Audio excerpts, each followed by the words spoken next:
Hey everyone, and as promised, the demo is here. So it's not really a planned demo. I just kind of want to take you through the user interface and show you the capabilities of the Stack Builder. I've been working on this for about 2 months now, using vibe coding, mostly Claude code. Yes, I have touched code, but I just want to kind of give you a run through of what Stack Builder is now and what it could potentially be in the future. I do have some plans to expand this into the future, mainly around working with teams.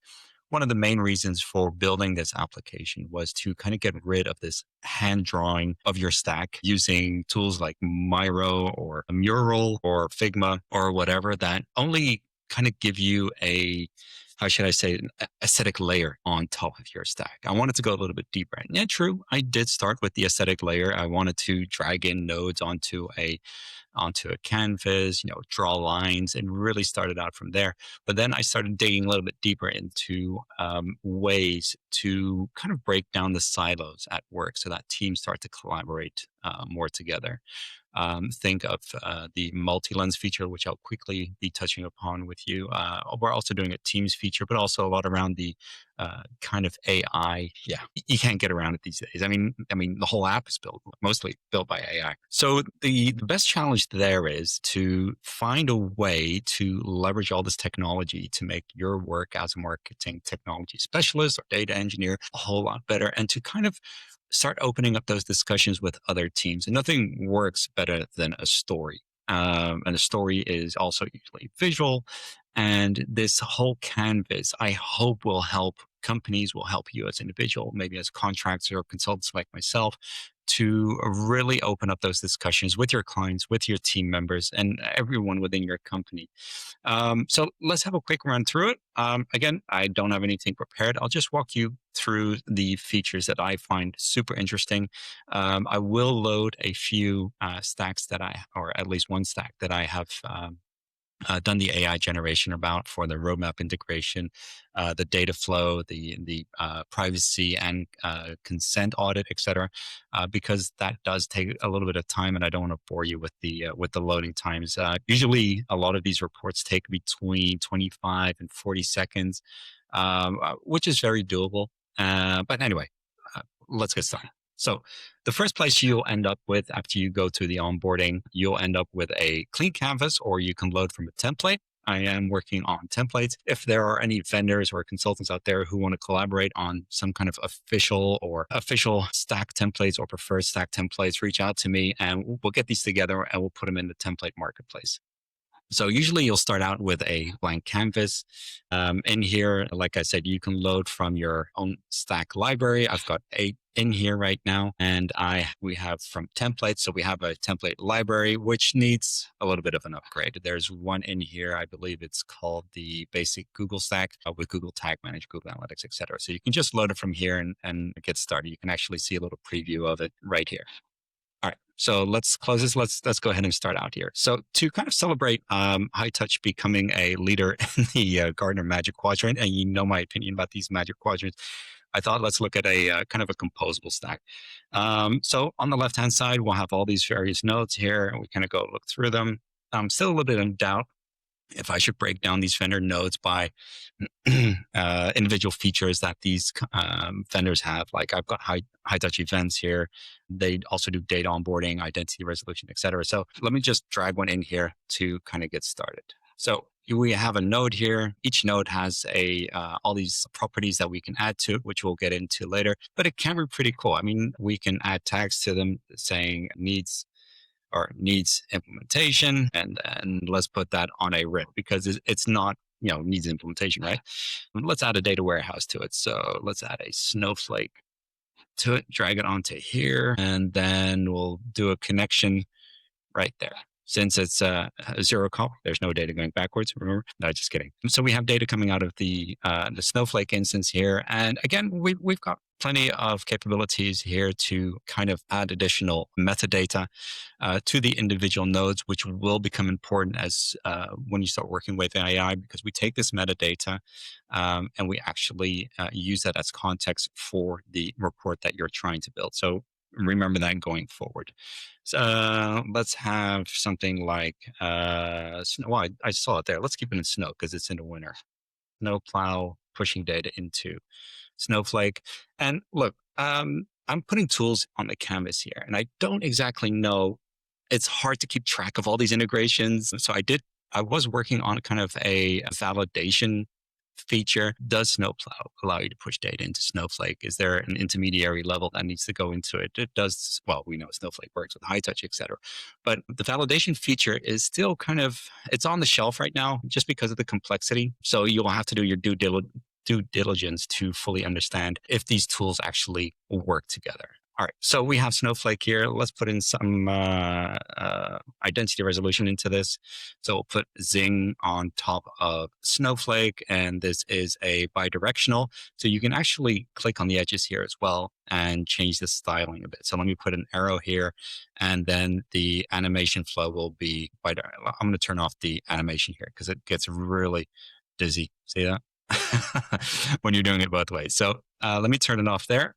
So we have identity resolution going into Snowflake, but we also we've got maybe the data modeling in there. And then I'm just going to keep it simple now because there are so many different ways to build out your own stack. So let's do Google ads, and let's do Snapchat ads. Yeah, that should be good enough for now. So let me grab these. We've got this little cool align feature. So, and then we'll distribute them vertically, put them in here. And you know what I'll do actually? I'll group them. So these are ad platforms. And then from here, I just need to draw one line from, for instance, high touch, the reverse ETL feature. And I will get something like this. I mean, that's a great start. Let's also put in, what were they called again? Let me look into intelligence, and they were analytics BI. Sorry, guys, Mitsu. Let's put a composable data analytics solution on top of Snowflake. So we've got again, this is very basic. So we have our reporting, we have our identity resolution, we've got a data warehouse, we're doing reverse ETL. Let's say that this is Snowflake, and let's put them all to green. We'll call this the central hub because it actually, this is where all the data is going through. We see a little misalignment here on the canvas. I'll just grab these, do the align center, and then this. Hey, this is a cool feature as well. So we've got the align vertical. There we go. So everything looks pretty cool here right now. And then I'll go ahead and save it. My first composable stack. All right. And now it's saved. So that's pretty easy to get started. The real value, I mean, sure, you'd be able to do this with Miro, Figma, Mural, etc., all those fancy tools. So let's get rid of these nodes right here. So we have a clean canvas. So there's this multi-lens feature right here. And what multi-lens actually does is it allows you to add extra data to the various nodes. And let me just kind of refresh here and activate multi-lens again. So as you can see, we have data, consent, owner, cost, and metadata is just a kind of a check to see how much of the metadata for each individual node has actually been set up. To quickly do this, I mean, you can go into an individual node here. So if I click on the node here and I scroll down, so you can see the multi-lens is now open, you can go in and actually apply any of these values. So if you do, let's say, what are we on? So this is we'll put, don't want to step on any toes here, but we'll put Zing under data engineering. You can choose a color, or it'll kind of create a hash value, and based on that, come up with a color. So if you use the team name data engineering again, it'll be consistent with that one. So let me also put data engineering here. This would be potentially marketing. Cool. And you can see these little meta values update, which is great. But there's an easier way. You can click into edit table. And this was a great tip from Rune Anderson over at No Ignite. He said, hey, is there an easier way to kind of fill this in? So we came up with this one. And as you'll see, we do have some default values available for these nodes. So as you said, we have a few of them set up here. We've got the PII handling, which you can kind of indicate high touch. The data passes through. It kind of needs a little bit more refinement. But the basic premise is that you have your consent values set up within Snowflake, and High Touch will build out, for instance, in the reverse ETL case, when you're trying to do activation to the advertising platforms, it'll take that value into consideration. So High Touch is not necessarily having to deal with PII or the consent. So it's mainly functional. Again, we can have discussions around this over beer, but the flexibility is here to have you define these rules yourself. So let me go ahead and set up the execution values here, so you can see that High Touch becomes server side, Mitsu is a SaaS, Snowflake is a SaaS, Snowplow is actually can be both, but so it's kind of a hybrid solution. Analytics, how should I call this? Technical marketing? It could also be data engineering, I guess. Let me put in data engineering. So anyway, and then you can add the rest of your team names. So this would probably be growth, marketing, growth, and then Mitsu would be analytics. I am thinking about a feature where if you have the team plan, you can kind of define the teams of your organization and have a drop down there instead, just to make it easier for you to work with. There are also costs here, so you can actually put in your cost data. I'm going to leave that empty for now, but it's definitely allows you to kind of get a sense of the money that you're spending on these solutions on a monthly basis. And it also helps with some of these AI features. So now that we have set that up, you can see that we're not putting in the cost. Let me quickly go here and just do not applicable for all these options, and you'll see all these values turn to green. What's the one that we're missing here for Snowplow? Snowplow. Oh yeah, it actually, no, there is no, yeah, passes through because it's sending it into Snowflake. So now we have everything green here, which means you're getting the optimal value out of the multi-lens. So let's go ahead and close this. We'll go ahead and save the stack here. You can go into present mode if you want a clean screen. You've got your drawing features down here. If you, during a presentation in a Zoom call or Teams or whatever, you can draw on top of this. So you just enter P again to kind of get out of that. Now, as you can see here within the settings tab, we can also add tags to these. If you want to do a search, or if you want to kind of label specific teams or ownership, you can use the tags here. You'll see that we're also doing a version history. So every time you do save a stack, you'll be able to restore previous versions. You can also create so-called named checkpoints. So let's say you're doing a major migration, or you've actually, let's say you've replaced Snowflake with a BigQuery, I don't know. You can actually add named checkpoints there, making it easier for you to restore to a previous version. The other feature that is quickly, and looking at it now, I think I need to give it a little bit more prominent. You can also share these links. So right here, you can do a share link, so you can share it with your client, for instance, or with other team members, and it goes pretty granular. You can add passwords, you can add how long these links are valid for, and you're also giving the user potential permission to save a copy or to export it into a JSON so they can import it into their own account if they want. I mean, it's or you want to keep a backup.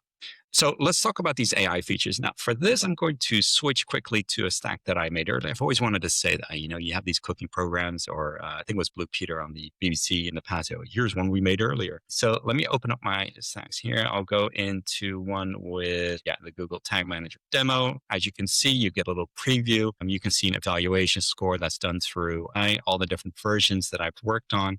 So let's go ahead and load this version. Immediately it shows up in the canvas here. So let's open up the AI settings. As you can see, we have a chat feature. It might be gimmicky, but I guess for people who really want to interact with AI based on the metadata that they've set for the nodes and all the different nodes and vendors that they're working with, it can be useful. Again, it's something that I'm testing, and I'd love to get your feedback on that. Anyway, you can download the chat history, etc. But looking at tools, I mean, this is the one I'm really excited about. I was really surprised with some of the outcomes from this. So there are 6 different tools that you can work on. One is the stack evaluation that kind of does a scoring of your implementation. And when you do fill out, or when you kind of request an AI evaluation or stack evaluation, you do fill out, you give a little bit more context. What are your business goals, your business size? What is the area that your business is working in, et cetera?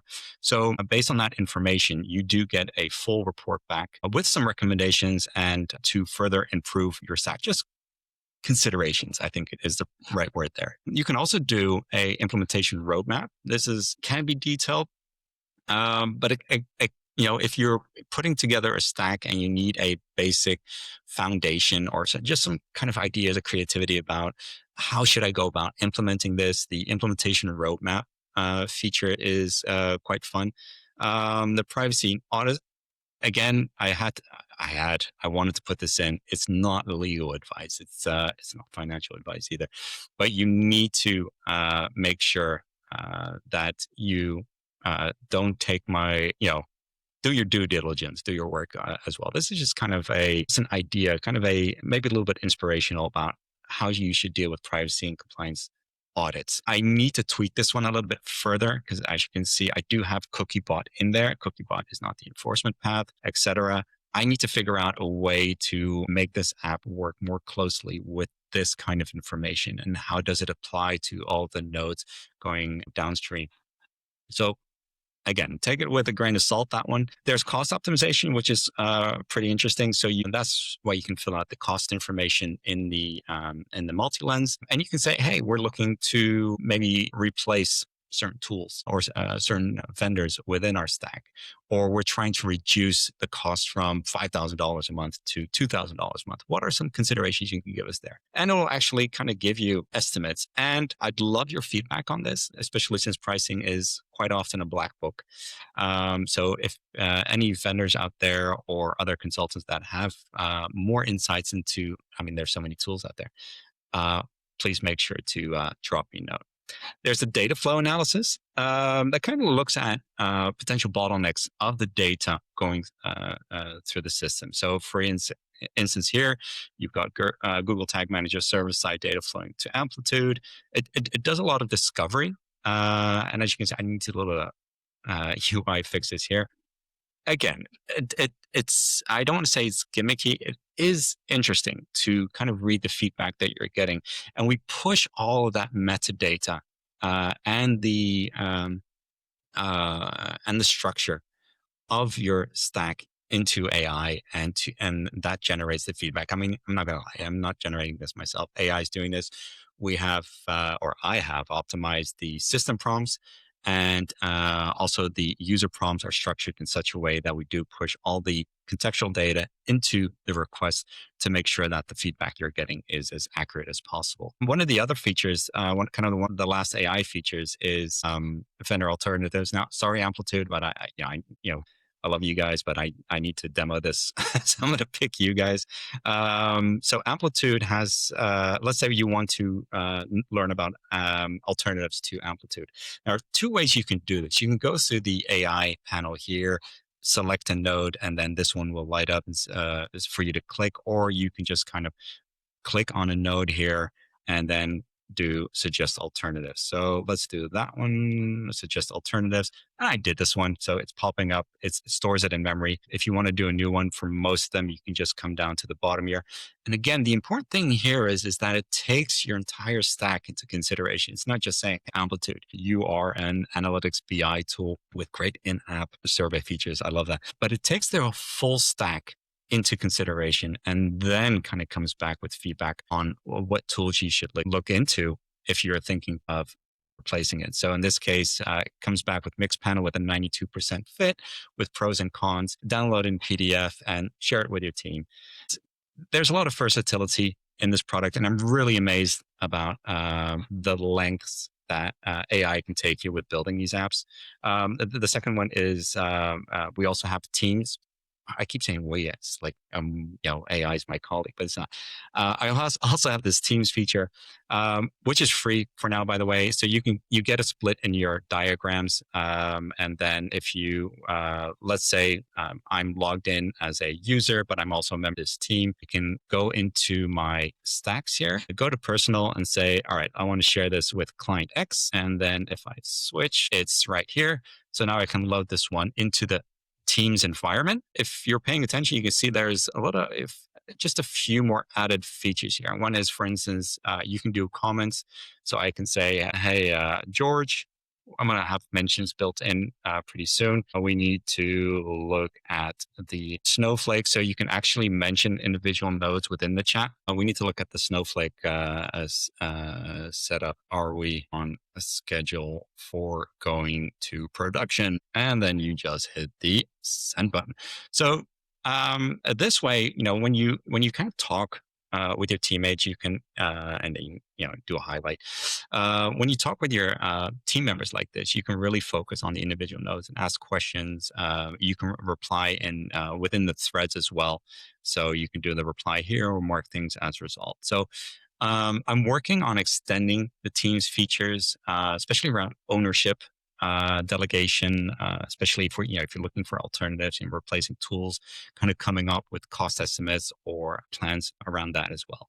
Anyway, that's it for now. My throat is getting dry. I need a drink of water. I'm really curious to hear your feedback and your thoughts about this. And if you're looking to try it out, I mean, I've got a 3 month free plans. Like I said, I'd love to give this away fully for free, but with the AI, it does stack up some of the costs. I'm trying to keep the costs as low as possible. There's a voucher, Beta 2026, gives you 3 months free on the Pro plan feature. That is fully free for now. It is in beta. Side note, I might be restructuring a lot around the whole team features.